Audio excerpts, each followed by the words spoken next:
Hi, and welcome. You are inside the sound chamber. My name is Don Simmons, and the International Sound Therapy Association is having its 20th anniversary conference this coming October 2nd through the 5th in beautiful Atlanta, Georgia, where International Sound Therapy Association began. We've been doing this for 20 years. We built an amazing group of sound practitioners, including one that's here with us right now. We're going to be doing in bringing together some amazing people who have been doing outstanding work, true leaders in the field. So I want to make sure those who are listening really take the time, come to Atlanta and be a part of this program. You'll find a link somewhere here. Go to istasounds.org and make your reservation for the Sound Conference, October the 2nd through the 5th. I'm really excited about this person that's speaking to us today, Kasia. Kasia, your experience just blew me away when I read about what you do, where you've been, and what you're coming here to teach. I want to read just a little bit about it, and then I want you to fill in some of the blanks.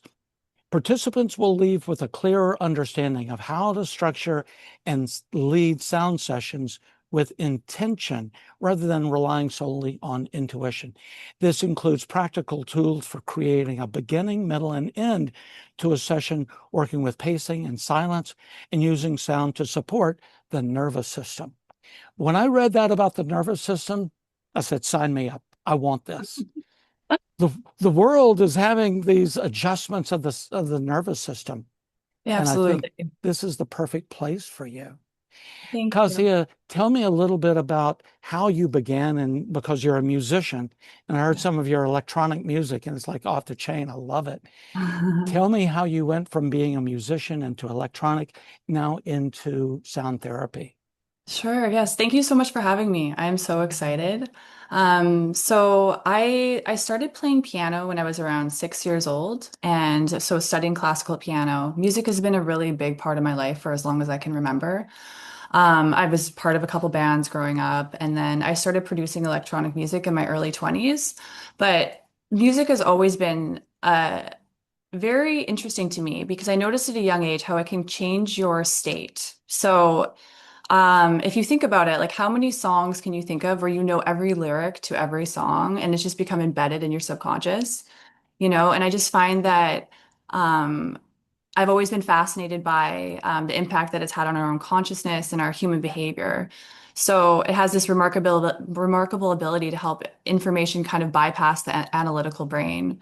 And yeah, so I mean, after being in my early 20s for a while, I stumbled upon sound healing, and it was never my intention to become a practitioner.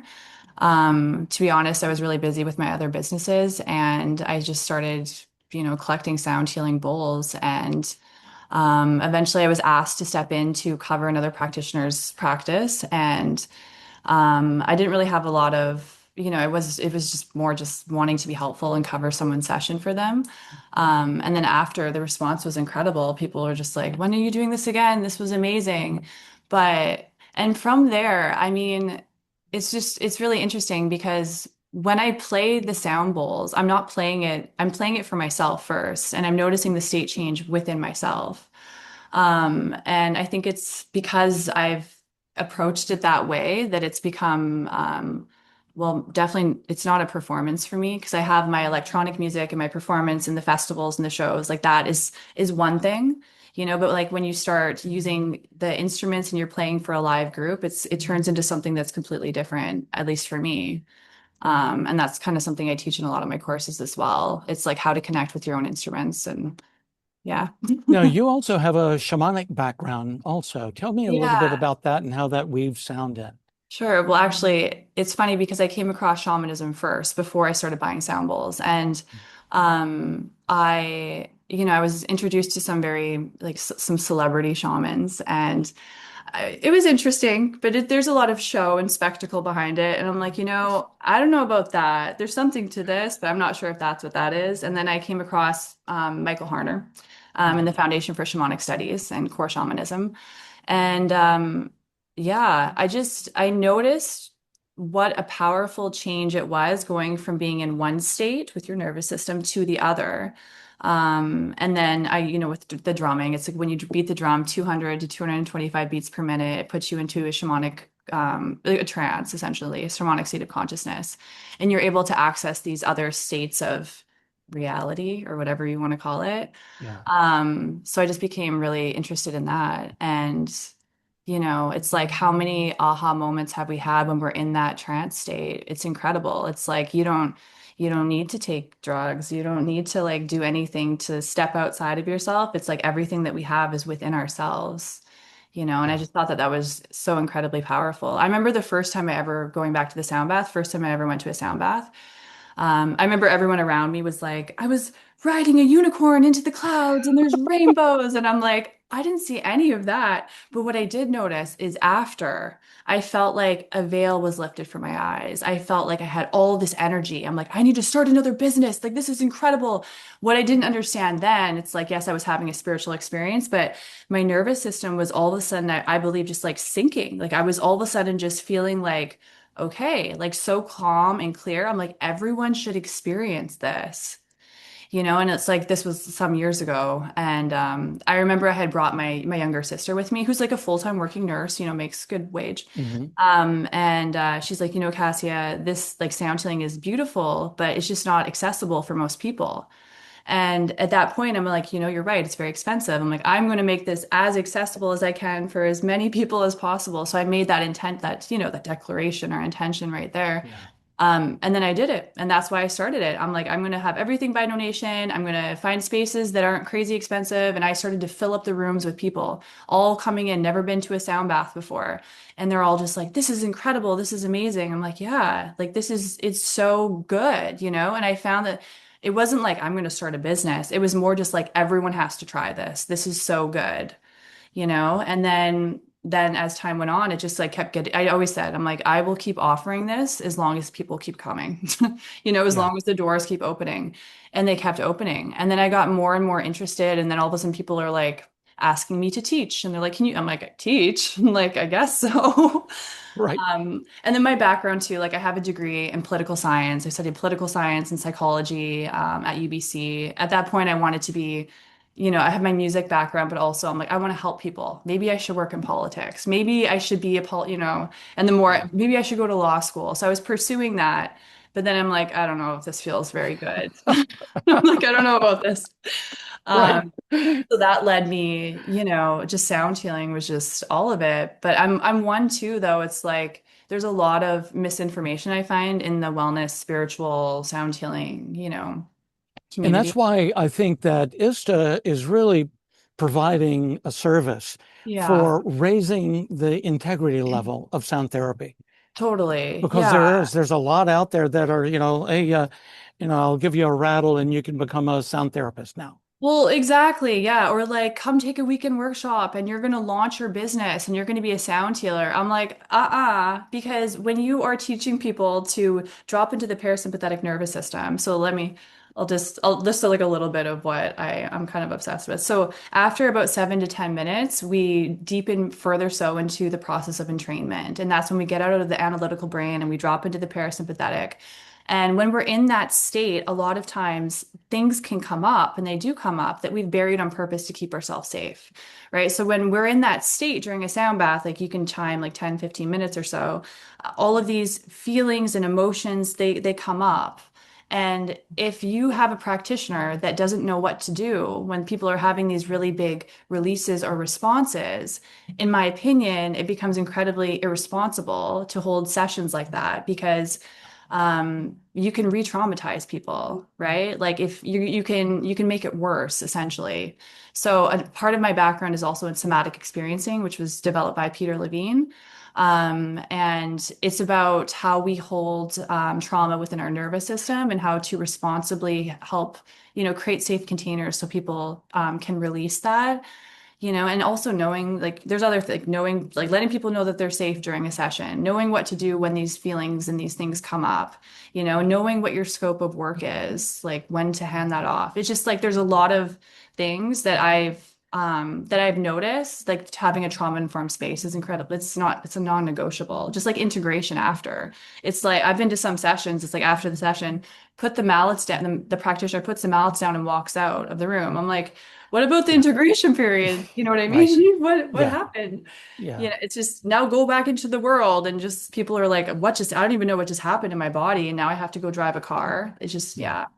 yeah. And it's so important when we recognize that Yeah. our body, our system has of feelings on its own that Yeah. goes way beyond our conscious mind. Absolutely. And that ability to understand the nervous system, to be able to understand the somatic experience. Yeah. Anybody can hold a mallet, anybody can bang a drum, but Yeah. can you integrate yourself, your education, your wisdom into Yeah. doing that? And I'm Absolutely. very excited you bring such a pioneering spirit into this whole process. Thank you. That's well educated also. Thank So you. tell me once again about what it is you're teaching. You're going to be teaching on Friday, October the 2nd, 10 a.m. You got a 2-hour workshop. What will you Yeah. be teaching there? So I'll be presenting on designing sound for nervous system regulation, and this focuses less on the specific instruments and more on understanding how sound influences the physiology, emotion, attention, and I guess the arc of a session. Yeah, so we explore different things like pacing, repetition, silence, the tonal relationships, dynamics, the presence of the facilitator, like the arc of the session. I think it's honestly so interesting. It's like once you start to understand the nervous system and how brainwave like, entrainment works, how you can purposely design something. You know, for example, like I mentioned, the process of entrainment starting to deepen around 7 minutes or so. Obviously, that's really dependent on the person, their state when they're coming Right. in, like how much meditation they do. But after that mark, you know, it's like in the beginning, we want to have it so people are, first of all, arriving in the room, they're feeling safe, they're getting into their body. I have different guided meditations that I use in order to help really bring people in. And then once they are there and they've arrived, it's really up to the practitioner. It becomes interesting because after, you know, the 10-minute mark, you can start to like whatever you say, people become it's more people become more suggestible to things that you say, which is kind of similar to hypnosis, right? So if you're saying things that are they're guiding people with positive affirmations or different kind of journeys that I like to do, I like to get kind of creative with it. You can really help to, with practice and with repetition, forge new neural pathways for people, right? So you're getting into the Yeah. state where it's like, you know, I love like your, you know, you find yourself in complete blackness behind you, side to side, up, down. You go through a door to the new environment, and you can lead people on these really beautiful journeys where they're setting almost subconscious intentions that become well, they become embedded in their subconscious as time goes on, right? And that's another reason why, like with the donations, like I wanted this to be something that people could experience as a practice over and over. So that's part of what I teach. Yes. Yeah. Is it important for the people that are coming to the conference to Yeah. know something about leading meditation or music or anything like that? Or is it pretty much open to all people that they can learn and take away with this? Oh, it's open to all people, absolutely. And it's something that I've like over the years, I've had a lot of teachers and a lot of professors, and I know like some people are really good at explaining things to people. Other people are just like, I'm not sure, incredibly smart, but they just don't understand that people don't understand. So it's some feedback that I've gotten from a lot of people that I'm I want to make this as accessible as possible for everyone. You know, like Yeah. there's something for everyone for Yeah. sure. My goal is to give practical framework that people can apply immediately to both private and group settings. That And makes perhaps sense. to look at meditation and to look at sound healing and music in a different way. So, yeah. And that makes a lot of sense because people have their niche and they're doing their certain thing, but Yeah. this is really available to everybody because we all have a voice one way Yeah. or the other, and we can use our brain, our heart to be able to do this. So, as you've been doing this kind of work, be it music, electronic, sound therapy, how Yeah. have you seen things change over the last, say, 10 years or so? So, I mean, there's definitely been a tremendous expansion in the field. I mean, when a lot of us started, the focus was a lot about the instruments, the frequencies, energetic concepts. And I think people are getting a lot more into like the nervous system. That's a buzzword right now for sure.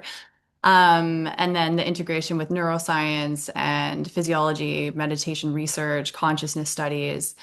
I don't see this like replacing traditional approaches. I see it enriching it more.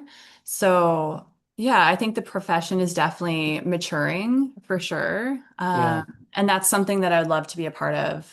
And that I'm making a conscious effort to bridge, the spirituality, and then we have the somatics, and then we have like the nervous system and neuroscience. So kind of like bridging like with the music, all of that together. that's Yeah. perfect. In regards to the music you've done, the electronic, will you be bringing electronic into this process also, I bridging definitely those? I talk about like in terms of like binaurals. Yeah, And that's a common misunderstanding. People thinking that you hear binaurals during a sound bath. yeah, I think that the sound healing community has kind of hijacked that word in a lot of ways, but there's different ways that we can approach sound and brainwave entrainment for sure. Yeah. yeah. Um, in regards to, because you've done a lot of recording and there's the experience of listening to it, and then Yeah. there's the experience of being in it, like a concert or Yeah. like a conference. How valuable is it to actually be in person versus just listening to something? I mean, I think it's incredibly important to be in person. I mean, listening is great too, of course, but sound is relational. Facilitation is relational, co-regulation is relational. There's certain things that can only be learned through direct experience. And you can read about pacing and presence and group dynamics and the nervous system, but when you sit in a room with an experienced practitioner and actually feel those things, it's very different. And then I find that conferences like this allow us to learn from one another and to share ideas, to challenge our assumptions, and then just to strengthen the professional side of this as a whole, the profession. Yeah. That's really awesome. Yeah, I 100% agree that there's that phrase, you got to be in it to win it kind of thing. And Yeah. it Yeah. really feels like that when you're, especially at this level of sound therapy that's really growing and blooming in such Yeah. a way. It's really taking this opportunity to level up the medicine of the future, sound therapy. Absolutely. Yeah. I Yeah. mean, some of the most valuable things that I've learned in my career, they didn't come from a textbook. They came from, conversations after a session or watching other facilitators work or just like the community. Like my favorite part of any session is sitting with the participants after and just hearing about their experience and like the integration period. Like that is my most favorite part. I've learned so much from people just being in person. And it's just sometimes I'm just like, wow, this is my life. How cool is this? Some of the text messages I get from people and the emails, I have to like pinch myself. Like, this is pretty cool. Yeah. That's really awesome. Is Yeah. there anything else you would like to say or about the conference or about what you're doing? Just that I'm really excited to be there. I cannot wait. And I'm just excited to definitely to experience it in person and to be around some of the most highly respected people in the field. So, yeah. We really have a lot of experience, highly uh, professional people, and I really put you in that category. You are Aw. really the thing that I'm really amazed at, especially with this particular conference, is that we've got a lot of pioneers doing something very different. And I put you in that pioneering spirit of looking at how this now expands the concept of sound therapy. I So, love that. I look at yeah. people like, like Peter Levine or Eckhart Tolle or, even Joe Dispenza. And I'm like, it's so interesting how they were able to take something that has been working and then kind of just like add from that and build on that. And it's been something for me too. It's like, I want to contribute. Like, what can I Yeah. do to make other people's lives better? And Yeah. someone, close to me said, he's like, you become almost like unstoppable when you combine all of your unique gifts and you put them into one, and that becomes your unique offering. So, what are your strengths? And that's why for me, I pulled in all of those strengths. I'm like, okay, cool. What can I offer people? Like, how can I serve? And Yeah. that's the foundation that I've been working on and building. That's where I am now. That's really powerful. You know, it's not letting anything go, it's bringing everything in. Yeah, It's very absolutely. powerful. Well, I want to thank you. I'm looking forward to meeting you in person at the ISTA conference. So everybody come be a part of this conference. You'll be able to meet such pioneers like Kasia and so many other people. October the 2nd through the 5th in Atlanta, Georgia. Make your plans now. Go to istasounds.org, click the link, and come to the conference. Believe me, you'll be glad that you did. Until we meet again, I'm Don Reed Simmons, and you are in the Sound Chamber. Kasia, thank you so much. Take care. Thank you. Thank you.